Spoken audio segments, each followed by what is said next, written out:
Rajim. A'udzubillahi minasyaitonirrajim. Bismillahirrahmanirrahim. Qul bifadlillahi wa birahmatihi fabidzalika falyafrahu wa khairum mimma yajma'un. Katakanlah Muhammad, dengan karunia Allah dan rahmatnya hendaklah dengan itu mereka bergembira, itu lebih baik daripada apa yang mereka kumpulkan. Dulur, mimma yajma'un, ma di situ adalah hal-hal duniawi.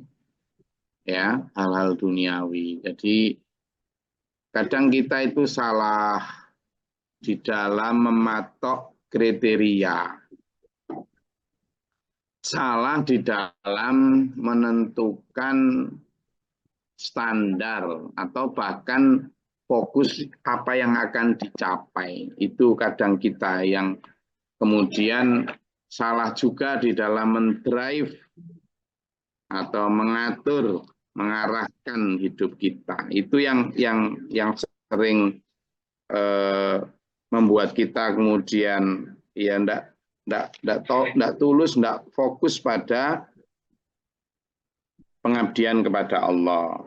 Ya karena salah. Nah, di sini yang disampaikan sebenarnya rahmat dan karunia Allah itu jauh lebih baik daripada apa yang mereka kumpulkan.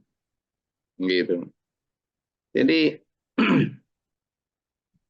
kalau di sana sudah dijelaskan ya bahwa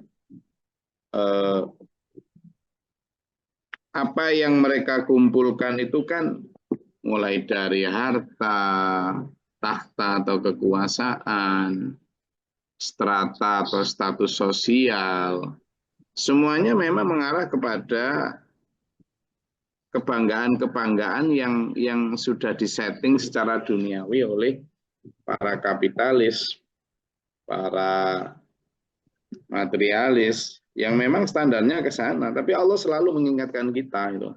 Enggak itu, standarmu itu enggak itu. Standar mulia, standar sukses, standar keren, standar hebat, standar kamu layak diikuti, itu bukan itu. Gitu. Nah, kadang peringatan semacam ini memang ya nggak cocok dengan nafsu ya. Tapi Allah selalu mengingatkan kita, katakanlah Muhammad, katakanlah, qul, gitu kan. Sampaikanlah meskipun kamu nggak direwes. Sama ngerti direwes nah. Direwes itu apa? Bahasa Indonesia. Bahasa Indonesianya direwes. Diraukan, guys. Apa iya mungkin nggak digubris. Digutak-gutak no. Terus nggak digubris, nggak apa-apa, sampaikan terus tiap pagi, tiap jam 7, jam 6. Sampaikan terus, nggak apa-apa. Sabar wahai Muhammad. Kalau zaman dulu ya Nabi Muhammad tiap, bahkan tidak hanya tiap subuh ya, kadang pada Isya, pada apa gitu ya. Selalu itu. Ya sebagai bashar tentu Rasulullah Muhammad SAW ada kadang rasa capek, ada rasa, tapi Allah selalu menyemangati. Itulah bedanya antara Nabi Rasul dan kita. Kalau Nabi Rasul kan memang selalu dipompa semangatnya oleh Allah, sehingga pernah turun semangat, selalu naik terus semangatnya. Kalau kita kan ya naik turun, tapi akhirnya turunnya timbang naik, banyak naik turunnya ya. Nah, ini sudah disampaikan. Kul, katakanlah Muhammad, harusnya yang menggembirakan kamu itu bukan ketika kamu ngumpulin bisa dapat sekian digit angka, bukan ketika kamu dapat meraih jabatan ABC, bukan. Yang membuat kamu harusnya layak falyafrohu, layak untuk bergembira, itu adalah ketika bifadlillahi wa birahmatihi. Ketika sampean dapat rahmat tobat, rahmat syukur, rahmat tangis iman, nah itu loh. Itu yang layak sampean tangisi itu. Coba toh kalau nggak percaya. Ini ada kaitannya dengan Quran surat Al-Kahfi. Coba dibuka. Nah, si surat Al-Kahfi ayat 46.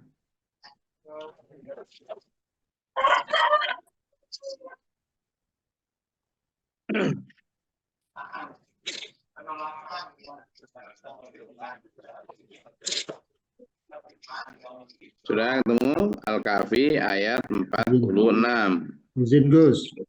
A'udzubillahi minasyaitonirrajim. Bismillahirrahmanirrahim. Harta dan anak-anak adalah perhiasan kehidupan dunia, tetapi amal kebajikan yang terus-menerus adalah lebih baik pahalanya di sisi Tuhanmu, serta lebih baik untuk menjadi harapan. Shadaqallahul azim. Di situ kalimat terakhir itu amal. Itu kalau pakai hamzah beda dengan amala pakai ain. Kalau amala pakai ain artinya amal atau perbuatan. Tapi kalau amala pakai hamzah artinya harapan. Disampaikan al-mal, harta, al-banun, anak-anak, itu adalah zinatul hayatid dunia, itu hanya perhiasan dunia, kata Allah. Padahal wal baqiyatus sholihah, amal yang dilakukan secara terus aja, konsisten, utun, lumintu, khairun, itu lebih baik daripada yang itu. Inda rabbika, di sisi Tuhanmu, tapi kalau di sisi manusia kan enggak. Ya kan? Enggak lebih baik, tapi ini dari kacamata Tuhan, dari sudut pandang Allah. Itu lebih baik. Bahkan wa khairun amala, dan lebih baik untuk dijadikan sebagai ambisi, harapan. Nah, kita kan enggak, harapan kita kan beda. Harapan kita tadi itu mimma yajma'un, balik ke surat Yunus tadi yang kita pelajari. Kebanyakan di situ. Padahal kata Allah khairun amala, alif pakai alif nih ya. Harapan terbaik, ambisi terbaik, cita-cita atau target terbaik itu adalah itu wal baqiyatus sholihah. Melakukan amal perbuatan yang baik, dakwah, sedekah, ibadah, tarbiyah, muamalah, terus ajak. Itu lebih baik daripada apa yang sampean kumpul-kumpulkan itu. Yang ngomong gitu bukan Gus Glory, tapi Gusti Allah. Ya, jadi saya ini hanya penyampai saja. Maka kalkul, katakanlah Muhammad, kata Allah. Di ayat 59 surat Yunus ini, katakan lagi, mul, katakanlah Muhammad, ara'aitum ma anzalallahu lakum min rizqi waja'altum minhu haraman wa halalan. Katakanlah Muhammad, terangkan coba, kamu kalau punya aturan sendiri, coba terangkan kepadaku tentang rizki yang diturunkan Allah kepadamu. Lalu kamu sudah seenaknya menjadikan ini haram, ini halal, gitu kan? Kul, katakanlah Muhammad, kata Allah, Allahu adzina lakum am 'alallahi taftarun. Kamu kok mengatakan ini haram, ini halal, apa Allah sudah memberi izin kamu untuk membuat hukum-hukum kayak gitu itu? Atau kamu yang memang membuat-buat atas Allah? Wa ma dhannul ladzina yaftaruna 'alallahil kadziba yaumal qiyamah. Dan apakah dugaan orang yang mengada-adakan bohong terhadap Allah pada hari kiamat? Nah itu. Innallaha ladzu fadlin 'alan nasi walakinna aktsarahum la yashkurun. Sungguhnya Allah benar-benar memiliki karunia yang dilimpahkan kepada manusia, tapi kebanyakan manusia tidak bersyukur. Kita itu ya dulur ya. Kadang kalau misalnya ya diperintah untuk sholat jamaah, males. Diperintah untuk berdakwah, takut. Diperintah untuk bersedekah, pelit, eman. Diperintah untuk tarbiyah ngaji kayak gini, gak sempat karena banyak kesibukan. Loh, sekarang kalau ditanya sama Allah, seperti ayat yang kemarin di awal-awal kita bahas, afamay yamlikus sam'a wal absar. Siapa sih yang memiliki dan menguasai pendengaran, penglihatanmu? Lah kalau kemudian Allah, karena kamu malas diperintah ini itu, terus ujuk-ujuk naudzubillah min dzalik dikasih kanker tulang, sehingga kakinya kemudian tidak bisa Apa-apa kropos harus diamputasi, bisa tak jalan ke sana kemari melakukan aktivitas dunia yang itu awalnya menjadi alasan tidak mau tak jamaah ke masjid misalnya. Tidak bisa, tidak berkuasa apa-apa.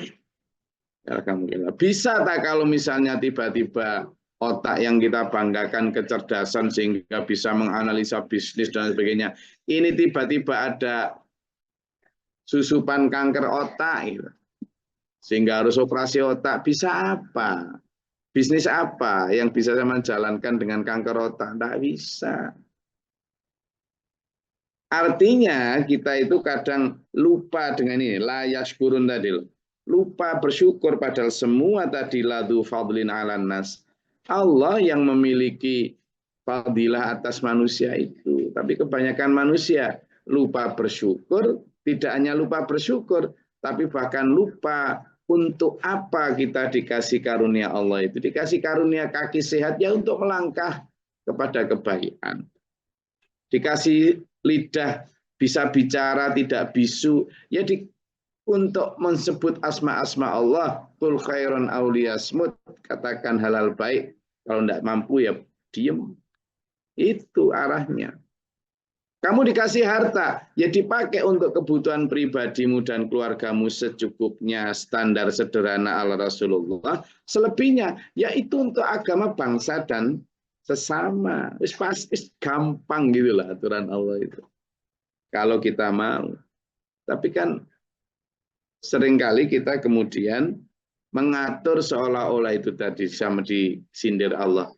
Yamlikus sam'a wal absar. Apa dia merasa menguasai miliknya tadi?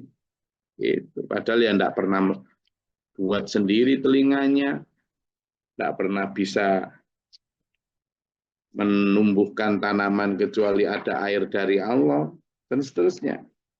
Wa ma takunu fi sya'ni wa ma tatslu minhu min qur'ani wa la ta'maluna min 'amalin illa kunna 'alaikum syuhudan in tufidhu fihi.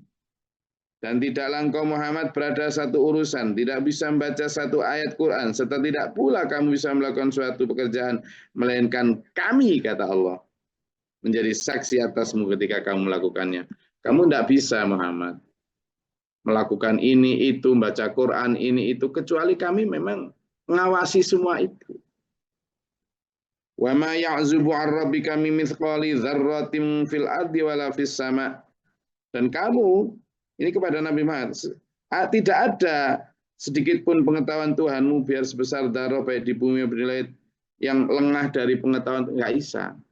Nah ini kemarin yang kita bahas ya tentang bagaimana kita menempatkan posisi mulia Rasulullah Muhammad SAW itu pada tempatnya. Allah mengingatkan berkali-kali di sini tentang kamu Muhammad tidak berkuasa loh ya atas ini itu gitu. Itu memberi koridor kita supaya kita tidak kebablasan kayak agama-agama sebelumnya yang kemudian menuhankan para nabi, para rasulnya, mengkultuskan secara berlebihan sampai kemudian melebihi batas-batas sampai menyentuh batas Tuhan. Jangan ya. Jadi berkali-kali Allah memberi batasan seperti ini, tetap harus kita memuliakan Rasulullah sebagai Rasulullah Muhammad SAW, tapi kita juga dibatasi bahwa Tuhannya kita tetaplah Allah. Bahwa seorang Muhammad SAW, Nabi kita, itu juga manusia biasa, yang tidak berkuasa atas mati hidupnya seseorang, atas sehat sakitnya seseorang, atas sedikit banyaknya rezeki seseorang. Tidak diberi kuasa itu Nabi Muhammad. Tidak loh ya. Jadi jangan salah nanti puji-pujian kita atau malah berharap kita ke arah itu. Tidak. Rasulullah mulianya Rasulullah Muhammad SAW ditentukan oleh apa? Oleh ketinggian derajat beliau di sisi Allah yang tidak ada yang bisa menandingi. Derajat itu pun diberi Allah dan diberikan mukjizat berupa Al-Quran yang luar biasa ini. Dan tugas beliau adalah apa? Menyampaikan sebagai basyiran wa nadhiran. Itu. Makanya di sini sampaikan. Tidak ada. Wala asghara min dzalika wala akbara illa fi kitabim mubin. Dan tidak ada sesuatu yang lebih kecil atau lebih besar dari itu, melainkan semua tercatat di Lauhil Mahfuz. Ya.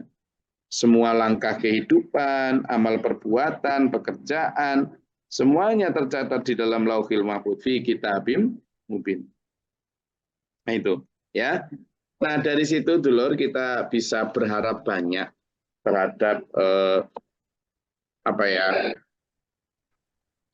yang bisa kita lakukan itu semuanya dikata Allah fasbir, bersabarlah kamu, kata Allah. Dalam surat Al-Kahfi itu kan kita diwanti-wanti sama Allah ya, supaya sabar di dalam Shirathul Mustaqim ini. Dalam ayat 28 surat Al-Kahfi itu kan sampaikan, sabarlah engkau Muhammad. Coba dibaca.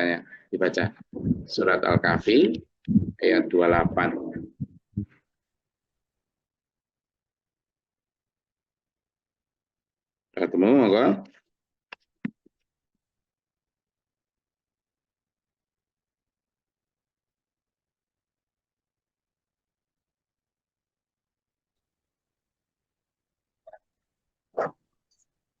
Serius. A'udzubillahi minasyaitonirrajim. Bismillahirrahmanirrahim. Dan bersabarlah Muhammad bersama orang yang menyeru Tuhannya pada pagi dan senja hari dengan mengharap wajahnya, dan janganlah kedua matamu berpaling dari mereka karena mengharapkan perhiasan kehidupan dunia. Dan janganlah engkau mengikuti orang yang hatinya telah kami lalaikan dari mengingat kami, serta menuruti keinginannya dan keadaannya sudah melewati batas. Shadaqallahul adzim. Ya, jadi di situ jelas bahwa kita diperintahkan Allah untuk bersabar. Bersabarlah engkau Muhammad, kata Allah, bersama orang yang selalu berdoa, selalu menyeru Tuhannya pagi senja hari, hanya untuk mengharap ridho Allah. Dan jangan kamu terperdaya terhadap orang-orang yang sudah lalai karena mengharapkan kehidupan dunia itu. Jangan. Kamu juga jangan mengikuti orang-orang yang sudah lalai mengingat kami itu. Mereka itu menuruti keinginannya dan sudah melampaui batas. Gitu. Jadi Nabi Muhammad pun diwanti-wanti sama Allah. Gitu, ya. Oke, silakan. Kalau ada yang mau disampaikan atau ditanyakan, silakan.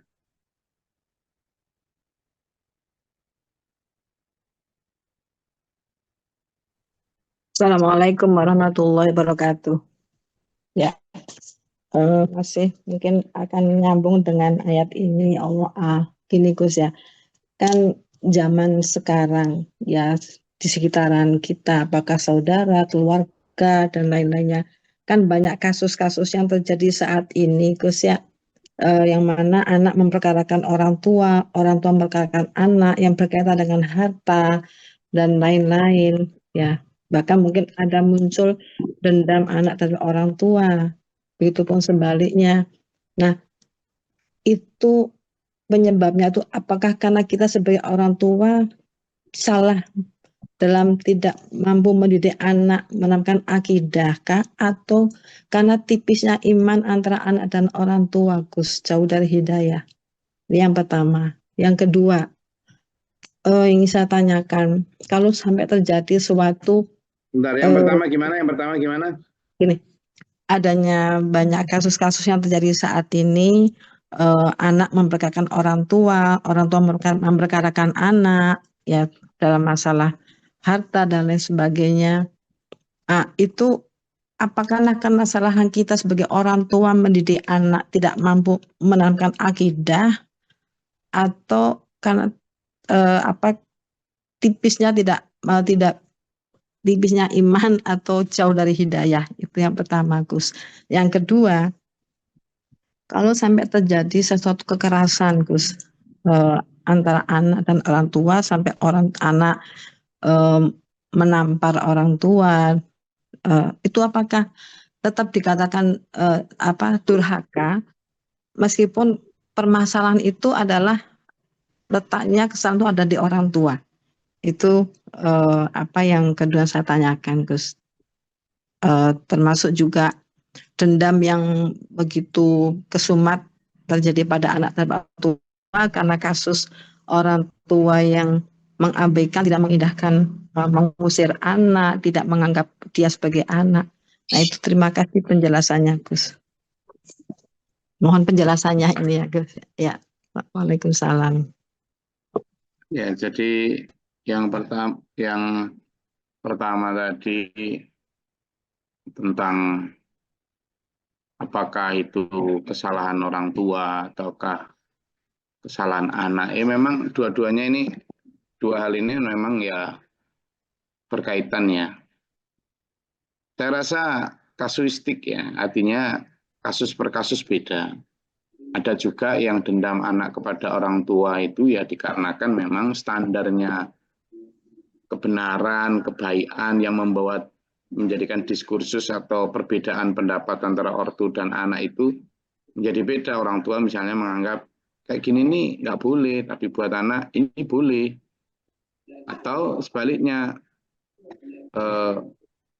orang tua yang berpedoman pada kebenaran Al-Quran, kemudian anak berpedoman pada hal-hal umum yang sekarang dipedomani orang, ya terjadi juga konflik. Atau sebaliknya, anak yang soleh dan solihah, orang tuanya yang amburadul, bisa jadi. Itu satu di antara. Yang kedua juga bisa disebabkan oleh perilaku atau perlakuan orang tua yang dulu memang salah mendidik atau salah memberi teladan. Ada juga begitu. Tapi tidak semuanya begitu, karena banyak juga orang tua yang sudah memberikan contoh dan ajaran yang baik, tapi kalah oleh contoh dan ajaran para artis, kalah oleh contoh dan ajaran film-film, quote-quote kurang ajar di dalam TikTok, Instagram, YouTube. Itu kan sekarang banyak orang, siapapun bisa memberi nasihat-nasihat pendek yang seolah-olah logis dan benar, tapi sebenarnya malah membuat racun di dalam hubungan antara orang tua dan anak. Makanya Quran itu memberi batasan jelas ya, bahwa apapun yang terjadi pada orang tua, itu kewajiban birrul walidain itu tidak akan pernah lepas. Jadi anak itu diwajibkan untuk baik dan hormat kepada orang tua, meskipun orang tuanya sesat sekalipun. Nah, tetapi untuk taat itu terbatas. Kamu baru boleh taat kepada orang tua yang taat kepada Allah, gitu kan? Sehingga batasannya jelas. Sejelas apapun orang tuamu, tidak boleh kamu melawan. Tetap harus hormat, tetap harus baik. Nah, di sini yang menjadi batasan, sehingga apakah itu karena kesalahan dan sebagainya sangat beda-beda kasus, pasti beda persoalan. Tapi yang jelas kita selama sampean misalnya yang dicontohkan dalam surat Luqman ya, tentang bagaimana Luqman mendidik anak-anaknya, coba lihat itu kan awal fondasi semuanya berdasarkan pada tauhid ya, bahwa yang kamu sembah nanti apa gitu. Oh, saya akan menyembah Allah, Tuhan nenek moyang kita, yakni Ibrahim dan sebagainya. Jadi lebih kepada mengenalkan Allah secara mendekat dan mendasar itu. Itu yang pertama dan yang utama. Nah, kalaupun kemudian pada proses selanjutnya ternyata kemudian terpengaruh ini itu ya wallahu alam gitu ya. Jadi kembali ke apa yang kita lihat sekarang, banyak kasus-kasus itu ya memang saya lebih melihatnya karena pengaruh lingkungan yang sekarang udah dajjal digital itu benar-benar naudzubillah min dzalik, benar-benar sudah sangat arusnya deras sekali. Kalau kita tidak mampu membuat Al-Kahfi di dalam sistem rumah tangga kita jebol itu. Iya, gitu. Makanya tidak hanya sampean semua itu loh. Saya sendiri merasakan itu.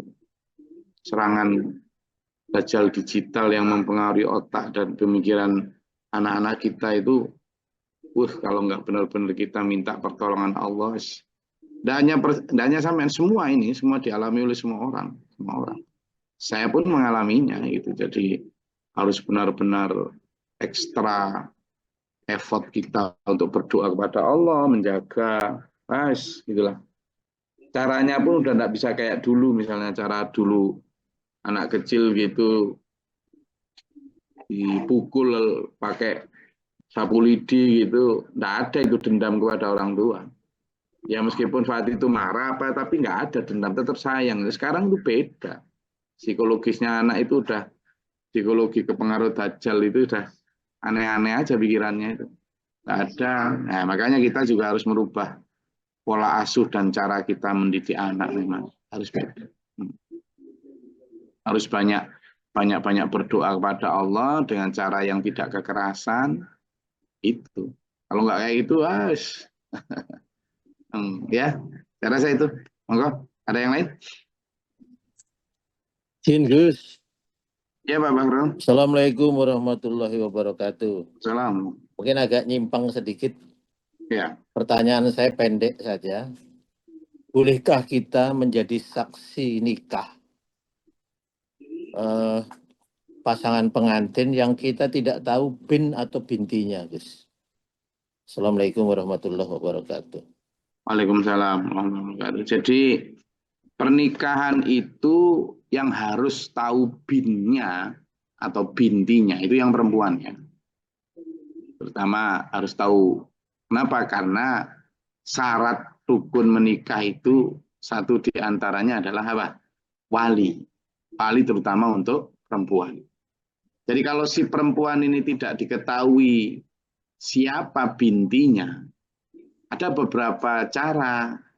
Bintinya itu kalau memang benar-benar lost informasi, maka bisa dengan cara wali hakim. Ditentukan oleh qadhi, kalau zaman dulu qadhi ya, atau hakim. Nah, nanti hakim bisa menunjuk siapa yang bisa dijadikan badal wali atau naibul wali, pengganti wakil dari wali yang nggak ada. Jadi kalau tidak ditemukan, zaman memang nggak boleh jadi saksi. Kenapa? Karena dia harus ditentukan dulu. Kalau memang tidak tahu orang tuanya, yaitu tadi diupayakan untuk ada putusan pengadilan. Kalau sekarang ya pengadilan agama. Tapi kalau dulu qadhi atau seorang hakim yang memutuskan. Oh sekarang karena tidak diketahui walinya ini. Jadi di dalam pernikahan memang harus disebutkan Zainab binti siapa itu. Ya gitu. Jadi itu bisa boleh memang karena nasabnya diketahui, tapi kalau memang dia ditemukan di barongan sehingga nggak tahu siapa dulu nasabnya, ya harus melalui penetapan pengadilan. Okay. Itu Bapak. Ada lagi? Pak siapa? Ya, Bu Elmi, ya, saya mau sampaikan. Iya. Mohon penjelasannya, Gus. Apa namanya? Bagaimana posisi kedudukan sama kewajiban di dalam Al-Quran tentang orang tua kandung dan orang tua sambung gitu, Gus. Jadi orang tua sambung ya, itu orang tua tiri kan maksudnya. Iya. Iya, Nah, yang dimaksud ditanyain apa ini? Kedudukan apa ini? Kedudukan dalam pernikahan, dalam perwalian, dalam hubungan mahram atau dalam apa? Dalam hubungan antar anak sambung dan anak kandung seperti itu, Gus. Oh, antara anak sambung dan anak kandung. Jadi jadi gini, kalau seorang misalnya gini, ada orang tua nih yang saling menikah, lalu mereka punya anak masing-masing. Iya, sama-sama membawa anak. Ya, sama-sama punya anak. Bapaknya juga membawa anak, ibunya juga membawa anak. Iya. Jadi mereka tidak muhrim, mereka boleh menikah loh itu. Jadi ada beberapa orang yang begitu karena memang mereka berasal dari apa? Tapi si anak ini menjadi muhrim dengan orang tuanya. Oh iya. Ya, dengan orang tuanya. Jadi misalnya ibu sampai misalnya si Markonah ya punya ibu Wagiem gitu ya. Kemudian menikah dengan Tukijo, Ya, Iya. maka ketika Tukijo dan Wagiem ini sudah bersetubuh karena pernikahan, ya, maka si siapa? Iya. Markona ini menjadi muhrimnya siapa, Pak Tukijo. Tapi dia tidak akan pernah menjadi muhrimnya dari anaknya Pak Tukijo dari istri yang lama. Kata. Ya. Oke. Kalau tentang itu lagi Gus, nafkah. Kenapa? Kedudukannya antara orang tua kandung sama sambung ini, apakah di dalam Al-Quran sama gitu? Nafkah itu kan nafkah orang tua terhadap anak. Iya. Nafkah orang tua terhadap anak itu pertama yang dia harus nafkahi wajib itu adalah orang tua kandung terhadap anak kandung. Kalau Iya. orang tua kandung terhadap anak sambung itu ya berdasarkan kebaikan aja, berdasarkan Iya. kebaikan, kesepakatan gitu. Jadi dia tidak punya kewajiban sebenarnya, tetapi ketika dia menikahi ibunya ya secara akhlak, secara perilaku ya memang sebaiknya memberikan nafkah ya, tapi semampunya aja. Tapi kalau yang itu Iya. harus wajib itu, yang anak kandung Iya. itu, karena memang itu ya. Iya, iya. Iya, Oke. terima kasih Gus. Ada Iya. lagi? Tadi kayaknya Pak Imran Rasidi apa siapa tadi ingin Gus, nanya sesuatu tadi. menyusul pertanyaan boleh nggak Gus? Satu lagi Gus. Ya, Assalamualaikum. Ya Gus, boleh nggak ya? Ini ngomong ingat nih Gus. Ini seperti gini, kasus Gus ya, pernikahan yang terjadi yang mana perempuannya udah mengandung duluan Gus. Nah, apakah status pernikahannya itu sah Gus? Jadi udah mengisi lah Gus, udah mengandung duluan lah, lalu dinikahkan. Itu pernikahannya sah nggak Gus? Karena pernah saya mendengar penjelasan bahwa yang sudah mengandung nikah itu belum sah, nanti harus nikah lagi. Nah, itu mohon penjelasannya Gus. Terima kasih. Jadi apakah pernikahan yang dimaksud ini pertanyaan pernikahan orang yang perempuannya udah mengandung duluan Gus. Jadi dinikahkan karena sudah mengandung duluan. Nah, itu pernikahannya udah apa bisa sah pernikahan itu? Karena yang maksudnya, pernah saya dengar, ya, yang pernah didengar bahwa suami istri yang mana kalau sudah mengandung dinikahkan, maka setelah anaknya lahir harus dinikahkan lagi itu. Mohon ya, penjelasan. ada beberapa mazhab. Kalau mazhab Hanafi dan Syafi'i membolehkan pernikahan wanita hamil di luar nikah dengan orang yang menghamilinya. Itu mazhab Hanafi Syafi'i. Dasar hukumnya itu Quran surat An-Nur ayat 3. Itu mazhab Syafi'i, Hanafi, serta pendapat Abu Bakar, Umar, dan Ibnu Abbas. Kalau mazhabnya Maliki dan Hambali melarang pernikahan wanita di luar nikah, kecuali jika wanita tersebut telah melahirkan dan menyelesaikan masa iddahnya, baru boleh nikah. Jadi bukan pada saat hamil. Itu menurut Maliki dan Hambali. Dasar hukumnya adalah perbedaan dalil-dalil yang digunakan dalam menafsirkan permasalahan pernikahan di luar nikah itu. Nah, kalau secara hukum positif di Indonesia, hukum ini, pernikahan tetap sah meski anak telah lahir. Pasangan yang menikah dalam kondisi hamil pun tidak perlu melakukan pernikahan ulang nanti setelah pernikahan. Itu menurut Indonesia. Nah, jadi itu beberapa pendapat para ulama. Jelas ya? Terima kasih Gus. Jadi yang diikuti pemerintah apa hukum Maliki atau Hanafi Gus yang diikuti? Ya, itu pemerintah mana? Kalau pemerintah kayak misalnya di daerah Sudan sana, dia mazhabnya kan kebanyakan Indonesia itu Syafi'i kan biasanya. Kalau di Sudan sana ya beda, mereka mungkin ikut pendapat Hanafi atau Hambali. Biasanya pemerintah kemudian hukum positifnya yang mengikuti mazhab yang jumhur biasanya. Terima kasih. Apa Pak Ledol? Ada pertanyaan tadi Gus, yang di sebelum nikah sudah ngandung, terus nanti lahirnya itu perempuan sampai besar. Itu apa boleh diwalihi sama laki yang waktu nikah belum dinikahi tadi Gus? Ada yang bilang itu harusnya wali hakim, tak boleh jadi wali. Oh, di luar nikah maksudnya? Ya tadi itu yang seperti itu Ibu tadi itu dikatakan belum dinikah sudah bunting duluan. Tapi Nah, itu nanti memang kalau secara perwalian Islam jelas itu. Kalau secara perwalian, anak yang lahir perempuan yang di hasil perzinaan itu tidak boleh dinasabkan kepada orang tua laki-lakinya sampai kapanpun.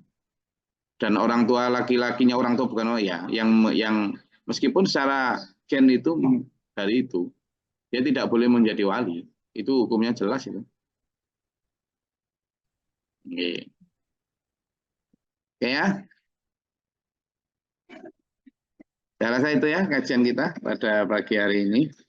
Jadi semakin hari kita diberikan oleh Allah kesadaran untuk benar-benar memahami ayat-ayat Allah secara baik dan benar ya. Jadi karena apa yang disampaikan Rasulullah itu semuanya hanya berdasarkan firman Allah. Dan mudah-mudahan apa yang saya jawab, yang saya sampaikan kepada sampean semua tidak berdasarkan kitab karangan si ini si itu, tapi saya tetap pakai mazhab ini, mazhab itu. Kalau jawaban saya dan saya serahkan sampean. Demikian pula jawaban saya hanya berdasarkan Al-Quran dan hadis. Kalaupun ada kitab-kitab yang menurut mazhab ini, mazhab itu, tetap saya makan. Tidak ada yang berdasarkan mimpi saya, tidak ada. Tidak ada. Jadi semuanya ajaran SPMA insya Allah berdasarkan hujah yang benar dalam Quran maupun hadis. Dan memang Rasulullah sejak dulu begitu. Wa ma yantiqu 'anil hawa, kata Allah, a'udzubillahi minasyaitonir rajim, tidaklah gitu kan. Wa ma yantiqu 'anil hawa illa wahyu yuha. Itu surat An-Najm ayat 3 sampai 4. Dan tiada lain diucapkan Nabi Muhammad itu menurut hawa nafsunya. Semua in huwa illa wahyu yuha, ucapannya tidak lain hanyalah wahyu yang diwahyukan kepadanya. Dan kita sebagai penerus Nabi, al-ulama warasatul anbiya, insya Allah di SPMA juga selalu konsisten untuk berusaha menyampaikan pendapat maupun jawaban berdasarkan Quran dan hadis. Dan kalaupun berdasarkan pendapat para mazhab, tetap kita pakai sepanjang itu memang cocok dan sesuai dengan Quran dan hadis. Saya rasa itu kajian kita pada pagi hari ini. Sampai ketemu hari Sabtu. Besok kita libur, mudah-mudahan bermanfaat. Allahumma rahmat kita menuju dalam siratal mustaqim. Amin. Allahumma sholli wa sallim. Allahumma fir lil mu'minin wal mu'minat wal muslimin wal muslimat wal akhiyar muslim. Allahumma atina fi man atayta wa afina fi man afayta wa lana fi man tawalait. Wa barik lana fi ma atayta wa qina syarra ma qadait fa innaka taqdi wa la yuqda alayk. Astaghfiruka wa atubu ilaika. Assalamu alaikum. Allahumma da'fa'na al-bala wal waba wa da'istina min al-jinn wa syaitan min barakan. Rabbana la taj'alna fi qawmin dhalimin. Allahumma arfa'na darajatana. Rabbana man faghfirna ma'a syahidin. Rabbana la tuzigh qulubana ba'da idh hadaytana. Amin. Amin. Amin. Allahumma faghfirna qawmin jahilin. Rabbi a'udzu bika min hamzati syaitan wa bika rabbi. Amin. Amin. اللهم فاطر السماوات والعالم الغيب والشهادة رب كل ملك واشهد ان لا اله الا انت اعوذ بك من شر في شر شيطان شرير اعوذ بالله من جهد البلاء وبعد الشر. Amin. ربنا هب لنا من ازواجنا وذريتنا قرة اعين واجعلنا للمتقين. Amin. سبحان ربك رب العزة عما يصفون وسلام على المرسلين. والسلام عليكم ورحمة الله وبركاته. Waalaikumsalam. اللهم ارحمنا بالقرآن